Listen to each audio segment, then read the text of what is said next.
Welcome back to the Suave Critic interviews where we reach out to indie filmmakers and critics from across the world.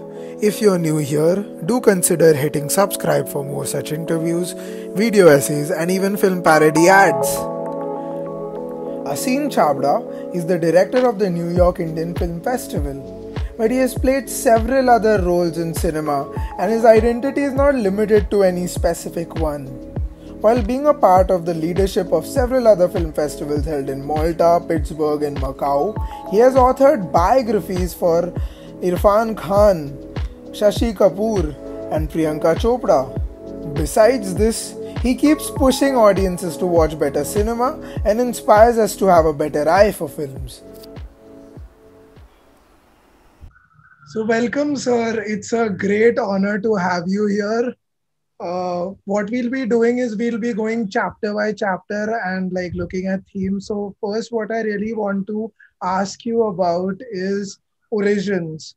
What's really unique about your journey is that you have been a political writer, film journalist, programmer for film festivals, and now you are a director for NYFF, and you're also an author of several biographies. So I wanted to ask, has writing for politics shaped how you wrote on films and also authored biographies? It just so happened that when I became a journalist quite a while back, I got hired to write about politics. So I used to write there was a weekly newspaper that used to come out from out of New York called India Abroad. It had a huge circulation in the 80s and 90s also, and then slowly died early this century. So I was writing for them, and initially I was writing politics, covering politics. But even covering politics was like sort of feature-ish stories sometimes. Like, there was a lawsuit. The former late Indian Prime Minister Morarji Desai had filed a lawsuit against an American journalist or something like that. Or stories like that, or I did a story which was not a film story, but it was related to the arts, where Salman Rushdie was sued by Indira Gandhi and Sanjay Gandhi because of a passage in his early book Midnight Children. So I used to do that and cover politics also, but I was always interested in films, and I would talk about films all the time. And so slowly, what happens is, you are able to connect with editors who believe that you can do an interview, or it starts like that basically, and that transitions. I mean, the only thing is that politics taught me how to, I learned how to ask questions when I was a political journalist, and that transition to, I mean, a lot of what I do even now is interview actors or filmmakers, writers. And so it's that art, it's the skill of asking questions. I mean, I'm not saying that I'm really great at it or whatever. I mean, even the books I wrote, the 3 biographies I wrote, were a lot of exploration, but all the interviews I did, there were questions I asked. And that's something that you learn as a journalist. Oh, okay. Right. And so, like, moving to the next question, can you tell us about a movie that you watched when you were a child, and upon rewatching as a critic, your viewing changed dramatically? Oh man, you should have prepared me for these questions before. A film I watched as a child. I don't know. I mean, I used to watch a lot of bad Bollywood stuff.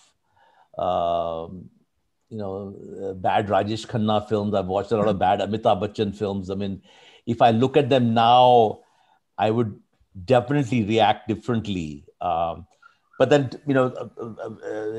just a few weeks ago, it was the 50th anniversary of Anand. So now you'll know how old I am. I actually saw Anand in a movie theater in Delhi. Oh, wow. But I loved it then. And I've seen it now quite a few times. I saw it early last year. I'd done an article on Valentine's Day on Mumbai and Bollywood and neighbors in these films. And I watched, friendly neighbors as such.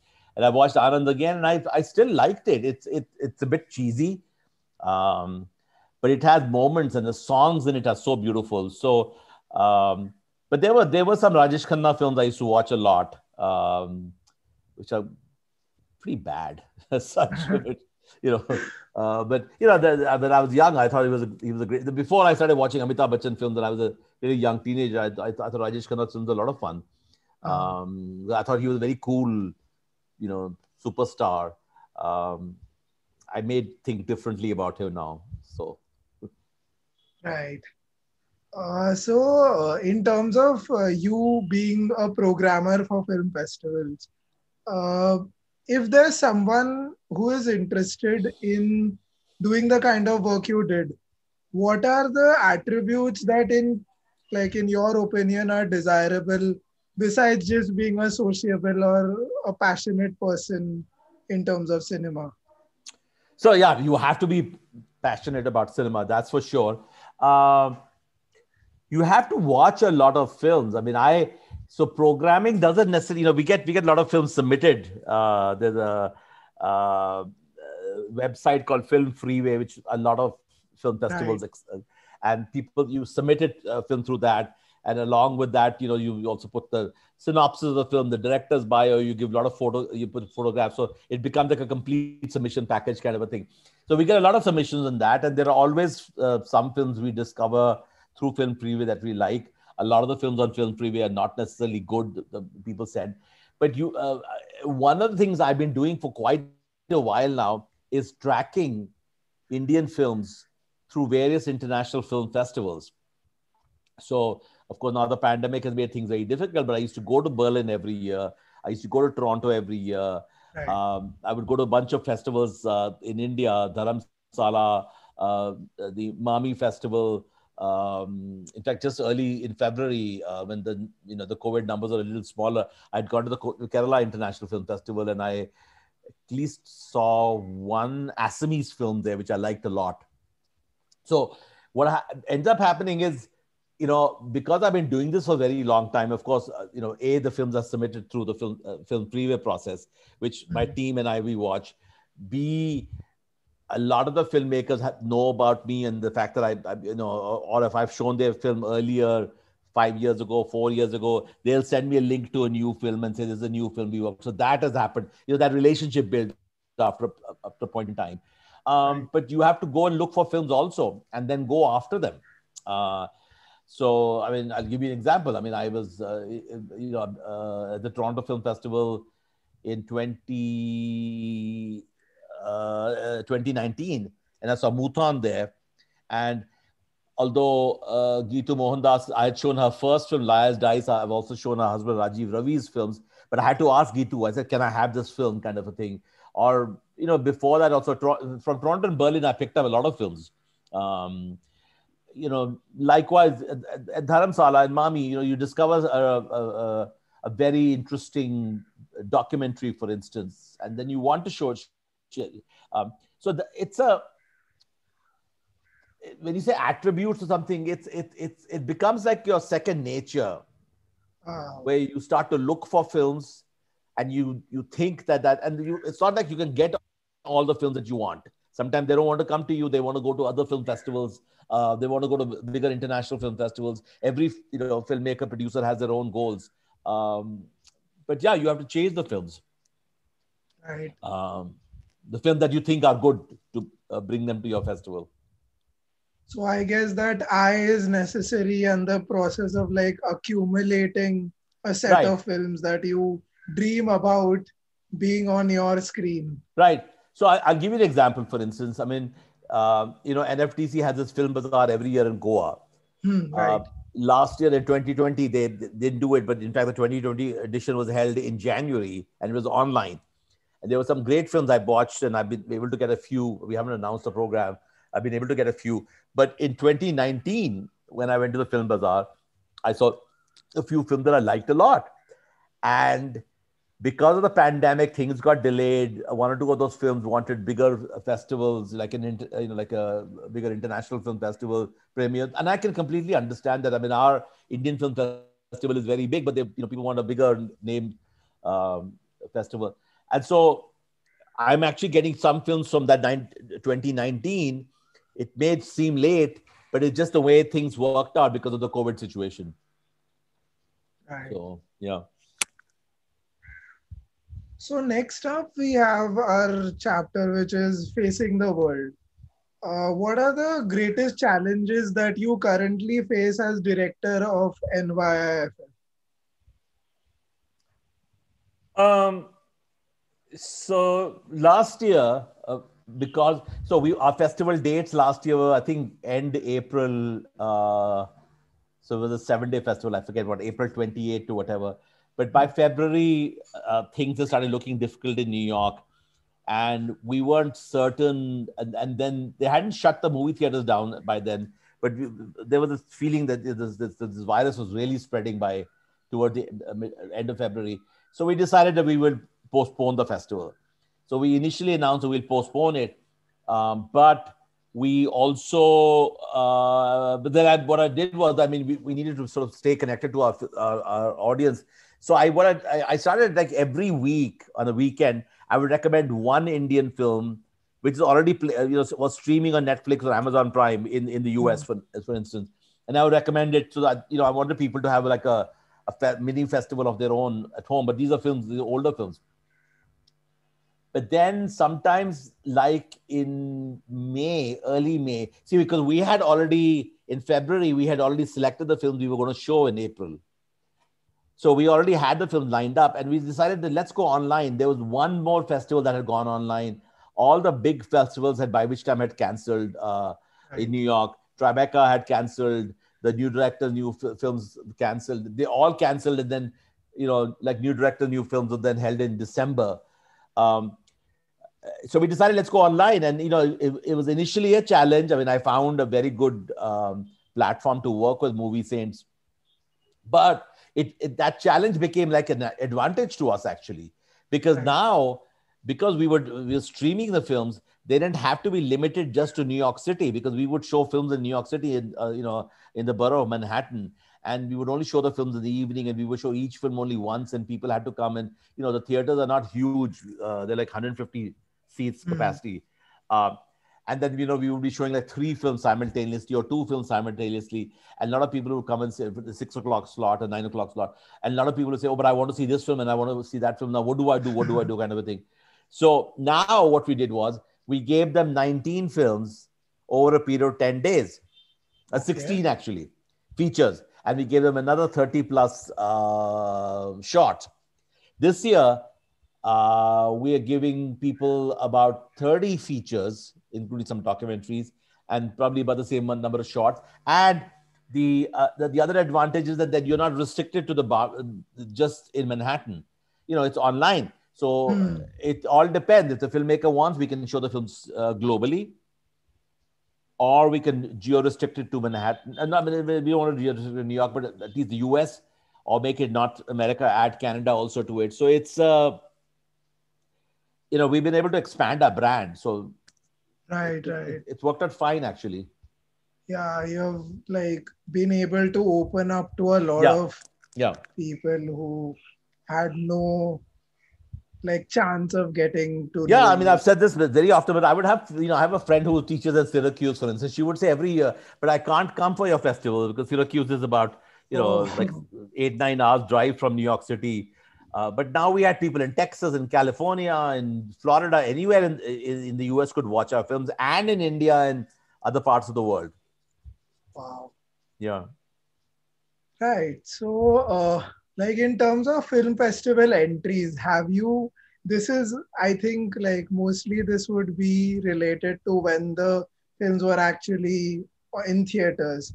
Have you had to deal with really extreme responses for a film festival entry? And if so, how do you deal with them? What do you mean by extreme responses? When the film is, when we are showing the film? When you're showing the film, once it's shown, if some audiences dislike the movie extremely. That may have happened. I'm trying to think if there was anything I showed that people really dislike. We don't refund tickets as such, but that may have happened. I'm trying to think. But we've done the other side. We've added shows of some films. If it did so well,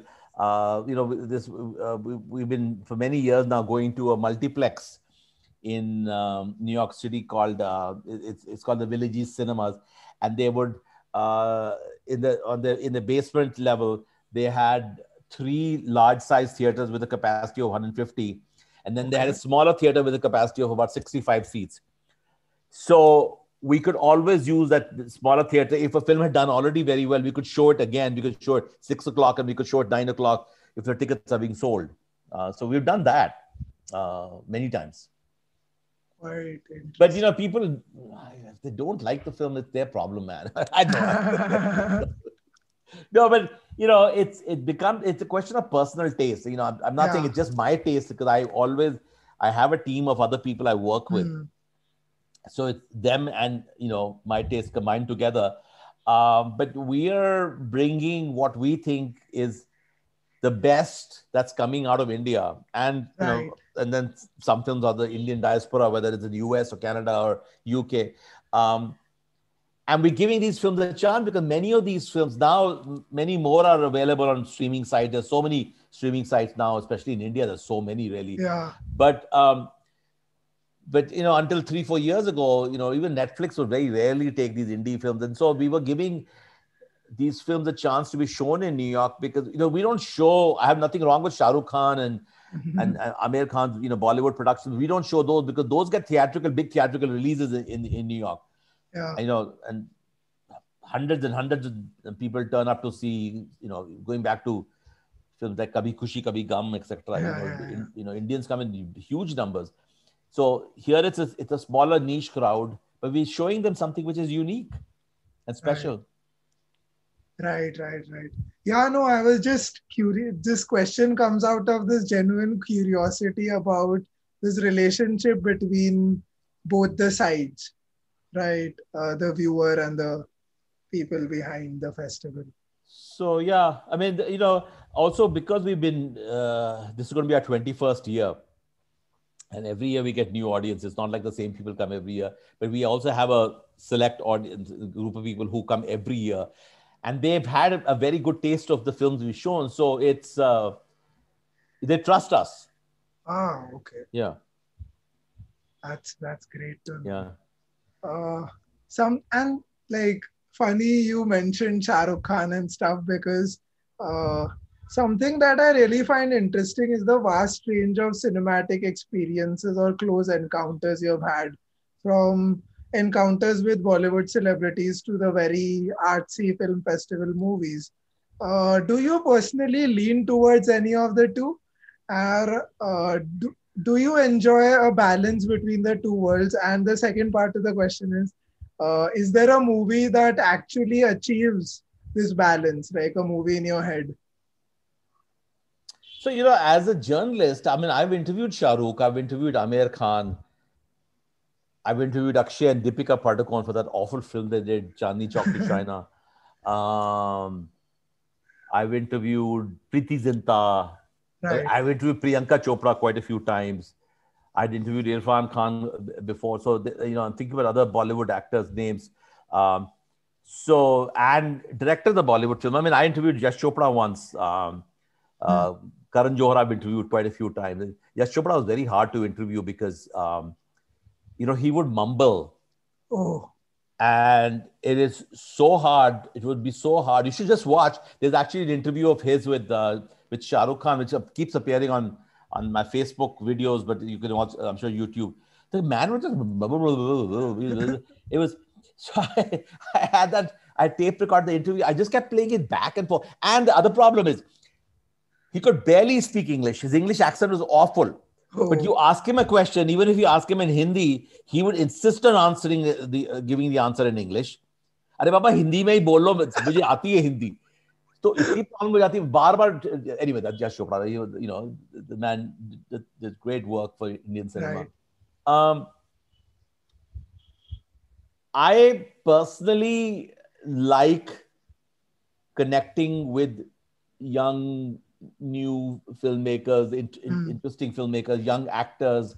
independent actors, independent filmmakers. I mean, that's just been a passion of mine, really. I mean, I enjoy interacting with them. I enjoy we used to be able to bring some to New York, having a conversation with them, but it's also hanging out with them. And I was at a film festival in Kolkata a year ago, just before the pandemic. It was called the Art Asia Festival or something like that. And Achal Mishra, who made Gamakar, was Right. there. Yeah. And I mean, I'd met him before and we'd been in touch with each other or something. I hung out with him for like 2 days. We ate out. We had all this sort of Calcutta food. But it's there's something very fresh about these young filmmakers in terms of their mind, the way that they think, the films they watch, their curiosity, and I find that very interesting. So yeah, I mean, I can't make Shah Rukh Khan my best friend. I mean, I'm sure he's good friends with some people, but what was your question? Is there any film that balances the two? Yeah, like, one of my favorite films in the last 10 years coming out of Bollywood, the Hindi cinema, is Piku. And I actually like Shruti Sarkar's film because I also liked October a lot. I thought Gulaba Sutaba was also a lot of fun. But I thought Piku was really very intelligent and fun. And, you don't have a bigger star than somebody like Amitabh, and then you have Irfan and Deepika in it. But I think it's a very nice balance of mainstreamish, mainstream actors, definitely. right. But a story that... it's a story. It's the characters you connect with first of all. I mean, it's all credits to gosh, what's her name? What's the scriptwriter's name for all of? For Piku. She's gonna kill me. God. Her name is gonna come back to my mind. It just in a few.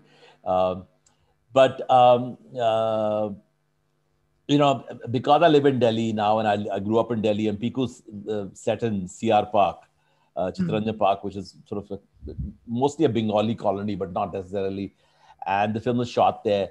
It's very believable. The characters are very, very believable. Right. And yeah, I mean, going back earlier also, the kind of films Rishikesh Mukherjee made, the kind of films Bimal Roy made, they were middle of the road films. I mean, they've definitely worked with mainstream actors. But the stories were, Rishikesh, the kind of film Rishikesh Mukherjee, Bimal Roy, they were not like Manmohan Desai, sort of Amar Akbar Antony kind of films necessarily. Right. So there was, there's that path in between, which is much more interesting. There's more intelligent sort of dialogues written, more intelligent stories. Characters are much more believable as such. So, yeah. So, one of the most attractive debates, at least to me, is the globalization localization argument, wherein like some movies take the pride of being sort of open to with the world, whereas on the other hand, you have movies like you mentioned Gamakar, which are like it's one of the movies that come to my mind, which have this pride of sticking to local contexts and narratives. What is your opinion in this? I don't believe that there's got to be one set of rules or one set of formula, really. The film has to appeal to you. I mean, look at a film like Namesake. I mean, it's first of all, it's based on a novel, but it's a story about a young Indian couple who migrate to America, where the man first goes to study and then he marries, and then they bring up their children in America. So it's about Indians living in America, and the kids who are born and who are more American than Indian, and then the generation gap and issues of parents and the children sort of that finally finding meaning in their roots as such. I think that's as authentic, as brilliant as something like Gamakar. Right. Look at Ibaleu, which came out last year. Again, it was it's a Delhi-based story about a Bihari migrant who's come to, they come, all these people, they come from poorer towns and poorer villages. often in states which are, there's more poverty in Bihar, UP, etc. And they come to bigger cities. Delhi's closer to them, Calcutta's closer to them. They go all the way down to Mumbai also. And the humiliation this fellow feels, finds himself in a situation where he's given a job to scare monkeys. And, there's a real monkey menace in some parts of Delhi. It's true. Right, yeah. So it's a very Indian story. It's a very unique Indian story. And then, a large part of it is set in Delhi, of course. The whole film is set in Delhi. So it went to the Pingyao Festival in China, and then it went to Berlin. And it did really well at these bigger festivals. Right. And it's not Indian audiences coming in China to watch. The Berlin may have more Indian and South Asians.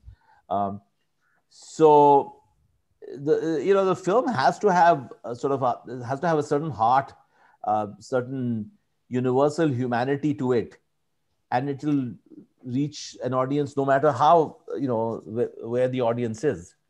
And that's the best thing about some of these filmmakers who, as long as you're true to your story, as long as you're authentic. I mean, I think Ghamaghar is one of the most authentic stories I've seen, really. Right. From his memory, from his childhood, he set the film in that house where he grew up in, and it's a story about the house. Yeah. And of course, the residents of the house, was ultimately the story of the house. And I was born in Delhi, and I don't have an ancestral house, but so many people have told me that they connected to the film because of their ancestral house, their memories of childhood, etc. But I felt very connected to the story also, even though that had nothing to do with my childhood. So. Right. That's interesting. Yeah. The next question that I had was actually. Can I just, please. The lady whose name I forgot, and please forgive me, Juhi Chaturvedi. Oh, okay, right. Yeah. One of the finest script writers, she's been working with Shujit since Piku, since Vicky Donor, and has created such warm, believable, real characters who stay with you even after the film is finished. I mean, you start to actually think they're real people, really. I still think of characters in Piku or, all of the films, really. So I don't know why her name completely escaped my mind. So forgive me, Juhi, in case she's watching it. I don't know. So. Yeah, right. Even I couldn't connect Piku to her. My bad. Yeah. So my next question is, in terms of you have been able to work on so many multiple projects across years. Any practical productivity advice you would like to give? No advice at all. I am the most unproductive. I can waste my entire day. I can be on Twitter all day long, reading tweets and responding. I watch movies all the day, and I keep thinking it's work for me. But no, half the time I just watch film because I enjoy them. Because I'm subscribing to all of these streaming services, including you can't get it in India. It's a streaming service called Canopy, which you get it in the US, and it's free, and it's through your membership with a local public library. Oh. So the library system in America is very strong. So once you become a member of your library, through your library membership, and that's also free, it's paid by taxpayers' dollars. There's a Canopy system is available. And so I've had that, I'm able to access it here in the US also. They only give me 8 films a month.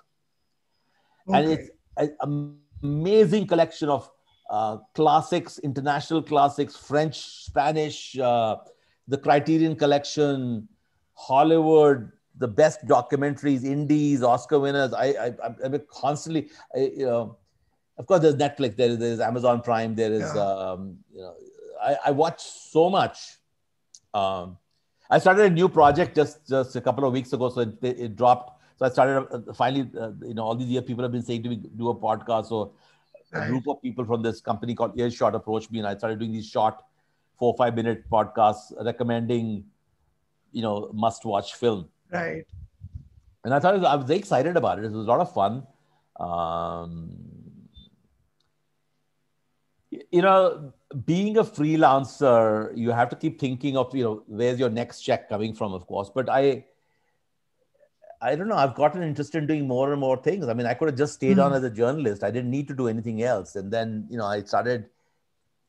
I was in the programming committee of this film festival. I started programming. So I was working for a while. Then the festival director position opened 11 years ago, and I put up my hand. Yeah. And it's a lot of work, and it's very little money. So it's not something I can do 100%. Only that. Then you do other things. I mean, I've written 3 books, and again, it's a lot of work and very little money. But I just keep doing things that I do things that excite me now. I've for a very long time, I have an MBA also, and I worked in corporate America, working for media companies, magazine companies, and the money was good and everything else, but it wasn't. And I made some very good friends. They're still very close friends, but I never, my heart was not into it. So if I have a practical advice, is that if your heart is into what you want to do, you can be productive. Right. That's quite inspiring. And like, since you mentioned Twitter, I'd just like to say that your account is one of those accounts that like I really lend towards in terms of movie recommendations and stuff. Arey, wow, thank you. Thank you. I only have, there are many other film journalists, very close friends of mine, who have like over 100,000. I've like 47,000 followers, which it stayed right there. But everybody uses Twitter differently. I mean, I recommend films because I get to see a lot of films earlier on in film festivals or whatever it is. Or I may have, when I lived in New York, I used to see press screenings. There is that. But I think you develop a sort of a good sort of, there's a camaraderie between people. You joke sometimes, you tease each other. I think it's a good, that's why it's called social media, because there's a lot of socialization that can happen. Right. And sometimes the closeness that you feel far eclipses those number of followers and stuff like that. Oh, I truly believe that you can make, and I've made some very, very close friends on Twitter. Right. I mean, they become among my closest friends. They know all about me, my life. I know all about them. But more important also, I've got a lot of work through Twitter. Okay. Including, the 3 books I wrote. The first book I wrote on Shashi Kapoor, that came about because I got to know somebody on Twitter who used to live in Delhi, and we connected through Twitter. We got to know each other, and then when I was in America at that time, I would come from New York, and I met him a few times, and then he asked me to join him and some other friends for lunch one day, and I met a woman there who 5 months later she sent me a message on Facebook saying she was now a commissioning editor at a book publishing company, if I would like to do something. So it's one thing led to another. I think what Twitter does is, people get to know about you and your talent. I mean, even now, I get writing assignments often on Twitter. Wow. Even this podcast, the woman who hired me for the podcast, I got to know her on Twitter. Right. But the idea of like an entire book being on the premise of a Twitter conversation is really, really. Yeah. My friend Altaf, who lives in Amsterdam now, we became very close friends. We become actually very close friends, and it happened through. I started reading his tweets. He used to write about Delhi. He used to go cycling in Delhi, and he went with a Twitter handle called Cycling Sultan, or Delhi Sultan at that time. Now he goes by the Twitter handle of Cycling Sultan. And I'm sitting in New York, and I'm missing the city that I loved so much. And I loved his observations about Delhi, because even when I would come to Delhi to, meet my parents or whatever it was, I wouldn't spend so much time doing, rare touristy things, but he would tweet about those things. He would, go bicycling to, it was like, Altaf has another Muslim friend. So one year during Ramzan, he and his friend, every evening, they would go to a different mosque. Delhi has a whole culture because of the Mughal and other Muslim rulers. So there are all these mosques, some are dilapidated. They would go to a different mosque to break their fast. Oh. And I thought, what fascinating people these people are. So I got to know Altaf, and and I met him, and then we hung out. We connected, and then he invited me for lunch one day, and I met my first book editor there. So cool. Right. So now we head towards like the conclusion chapter of the interview. Do you have a list of characters you love in all of cinema that interest you? And like, doesn't matter if they are antagonists or protagonists or just supporting characters, but any ones that come to your mind? Yeah, I mean, there are films that I absolutely love, and I find, I gave you the example of Piku, and as much as everyone likes Irfan Khan as an actor because he was just so wonderful, there are moments that Irfan has in Piku, for instance, which I'll always rejoice, where he's driving the car, driving all the way to Kolkata from Delhi, and he has this look on his face like, where am I stuck with this, this father and daughter? So many times he has a look on his face. It's like, you can never forget that. Or Irfan in The Namesake, where he desperately tries to connect with his son, and so when his son is graduating, he goes to gift him the copy of the book by Gogol, The Overcoat, and his son is drugged out and listening to some heavy metal rock music or something, and it's kind of embarrassed that why has my dad walked into my bedroom? And for the father, that book is the most important thing. And if you look at his face, the disappointment that he has on his face, that he's not been able to connect with his son because he wanted to tell. And much later, then, one of the last times, in fact, the father and son are together before Irfan's character moves to Cleveland. They're in a car together and they start to talk again. And Kalpen, Gogol says, so you think of me because of the accident, because the book reminds you of me and the accident. And he says, no, I think of you because, and the book, because I think of the future and, the fact that we had a lovely son and we had a future. So, I mean, I think those kind of characters written us, the writing makes those characters so believable. But I don't know. I mean, if I think of some of my favorite films, even films like Godfather, for instance, what I find really interesting about Godfather, the Marlon Brando character. Right. He's nasty. He can be really horrible, but he loves his family. He loves his children. I mean, one of the most beautiful scenes towards the end of the film before he dies is that he's sitting in this little garden where oranges are growing or something like that. And his little grandson, Michael's son, is going around, sprinkling water at him. What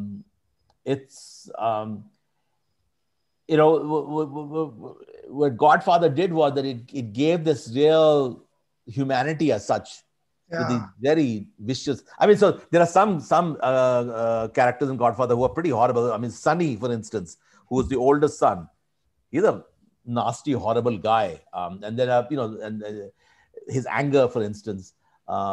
Michael also has this real anger and, sort of targets his wife and all of those things. But there can be something really warm about these. It's very, very, you think you know them. Because all of us we're not perfect, we're not perfect good people. We've all made mistakes. We all get angry. We've had horrible thoughts about people. I think Godfather does that very well.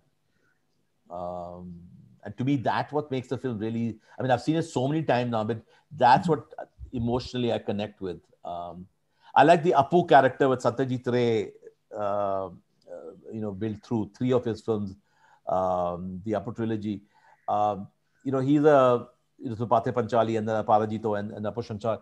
And he's a survivor. I mean, he has this thing that he has to continue. So the sister dies in the first the story. The second story, the mother and the father die. He's the only one left from the family, and his wife also died. I mean, I'm not giving. I don't know if you've seen the film, but I've watched Pathar Panchali, yeah. not the rest of So he it. loses his wife also, and then he sort of, gives up his son, but then he reconnects with his son. And, anyway, I'm giving away a lot of the It's film. But, cool. I'll still watch it, what of I love course. about that story is that, we see over 6 hours, and I've seen all three of the films back to back in New York.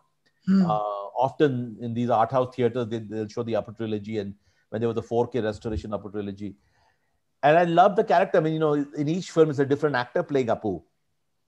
But I love that his will to survive, to face the world and the challenges he faces. I mean, poverty is, of course, there, but losing your loved ones one after another can be quite devastating. And I think it's a fascinating character. Right. Even from you, what you said, what I found interesting was that you highlighted moments that stood out to you. And I guess that's where characters shine. Yeah, so you remember them because of what they've said and what they've done, kind of a thing, Uh-huh. and that's what makes these films really special. I mean, once you've seen, I mean, there are films that I've seen many times, but once you've seen them, one of my favorite films, and I recommended that in my first the podcast. Let's not say one of my favorite. I think it's my all-time favorite film. Is a film called Blood Simple, That's which is simple. it's the Coen Brothers' first film, which they Okay. made in 1984. And so I have somewhere here the restored DVD of that also. It's very brutal. It's about this man who suspects that his wife is having an affair. It's true. His wife is probably having an affair with an employee of his, and he hires a detective first to investigate it, and then he gets a detective to try to kill them. Right. And the violence is just super. But Frances McDormand's character in it throughout, where she's had it with her husband, she doesn't want to be with him. But the way the film is done, the way the script is narrated, the story narrates, many of the characters, all the characters, many of them don't know all the reality that's happening. We know it because we are watching the film. And so till the end, she doesn't know that her husband is no more. And she thinks it's the husband who's been haunting her and trying to kill her. And it's got such delicious twists. And the violence makes it so much more fun, really. You should watch it, Blood Simple. No, definitely. And you'll watch it and you realize that, the Coen brothers, much later did something like Fargo and No Country for Old Men and some other the comic films and some of the more violent films. But, they were so young. Joel was only 30 years old when he made the film. So. Wow.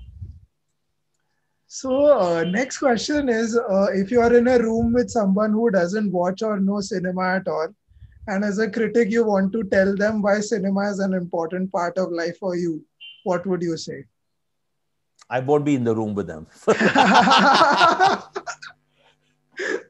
That makes sense. That's a fair answer.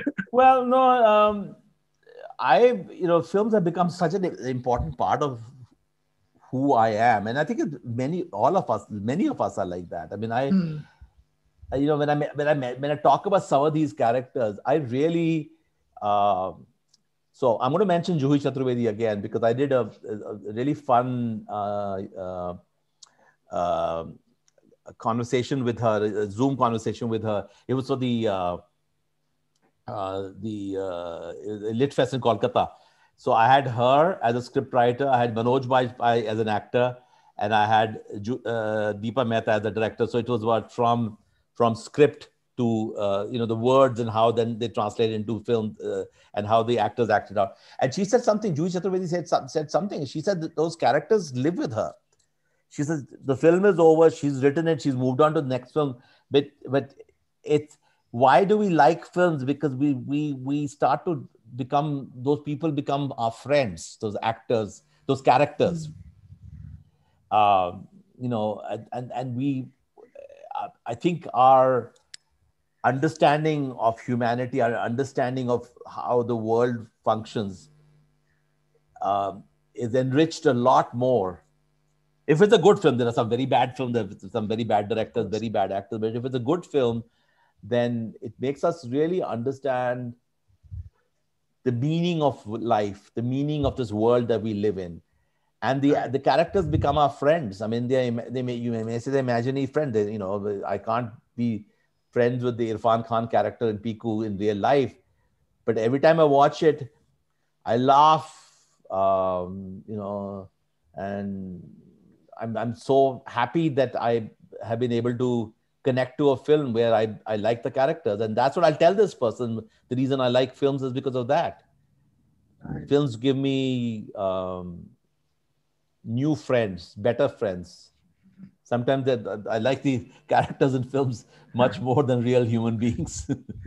So, the idea that you have written three biographies of three different individuals who were real life characters, do you think that in the process of probably discussing their characters or discussing when they had played someone, do you think you got to know the characters behind those actors?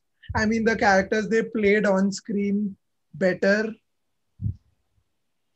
Oh yeah, I mean, I not just that, even the actors. I mean, I wrote about Shashi Kapoor and Priyanka and Irfan, Right. and I basically wanted the idea was to write their biographies and their life, but their life through mostly their work. Um, and I'll give you examples. I mean, whether it's Namesake or whether it's a film like Lunchbox, for instance, I'd already seen them 4 or 5 times before, Right. but I watched them again, and this time specifically for looking at the character that Irfan is playing because I wanted to write about it and observe it much more than I had done before. Uh-huh. And talking to the directors, whether it was Meera Nair, who I talked to for Namesake, or Ritesh Batra, who I talked to for Lunchbox. And the idea basically was to be able to um, understand how they got Irfan to perform those roles and how they got Irfan to become those characters. So, Hmm. yeah, I mean, my understanding of everything from the man Irfan Khan or the man Shashi Kapoor to the roles he played um, definitely, was enhanced by the books. Yeah, I heard So you talking about this in an interview wherein, in terms of like, there's this show called Treatment, and this what in I'm sorry. that Treatment, Yeah, it's the yeah, one yeah. on Hotstar. It's still there, I think. Oh, In Treatment. Yeah, Yeah. right. So have you seen it? I mean, I have. so I few people. just noted it down. I'm going to watch it next. The next show I'm going to watch is that. But yeah, you So spoke few how. people. But sorry for cutting you. But see, In Treatment went on for many years. It's the second season in which Irfan was in 6 episodes. So you can even see if you go on Hotstar which episodes he's in. So his story continues. I mean, basically, in each season, there's a therapist, which was always played by Gabriel Byrne. In the English Mhm. version, there's also the Hebrew Israeli version, the original show. But in each season, the therapist is talking to one actor, quite 4 or 5 actors, 4 or 5 characters. So Irfan was one of the characters Uh-huh. in the season 2. Right. So Go ahead. Sorry. Yeah. no, no, no. Of course. I mean, so you said that he, as like, in order to get into that dark place that the character was in, he sort of himself put him in a dark position, like took to alcohol and stuff.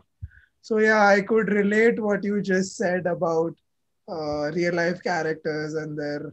Because I wasn't able to interview Irfan, but one of the, and he's talked about in treatment that how he said that he did not have the kind of life experiences that were being portrayed Oh, through this character. So it was very hard for him to really understand what a depressed, how a widower, a middle-aged man who's a widower, and he's depressed because his wife has died, and he's very alone, and he moves from Calcutta to New York to live with his son and daughter-in-law, and he's very unhappy with this life also. Uh, all these actors, many of the characters they play, they draw from their life experiences, or they remember something or something they read. But for Irfan, it was one of the hardest things to do, because he had not had that kind of a, and his performance is just brilliant in that show. Right. Thank you so much for this. Yeah, thank you. I mean, thank you for your questions. I mean, it helps me to think back about, you know, I don't spend time thinking about what I do, and I continue doing whatever I'm doing. I'm watching films all the time, but it helps to be able to talk sometimes, because it gives you some perspective on what you've done in your life also. So thank you. I appreciate it. Yeah.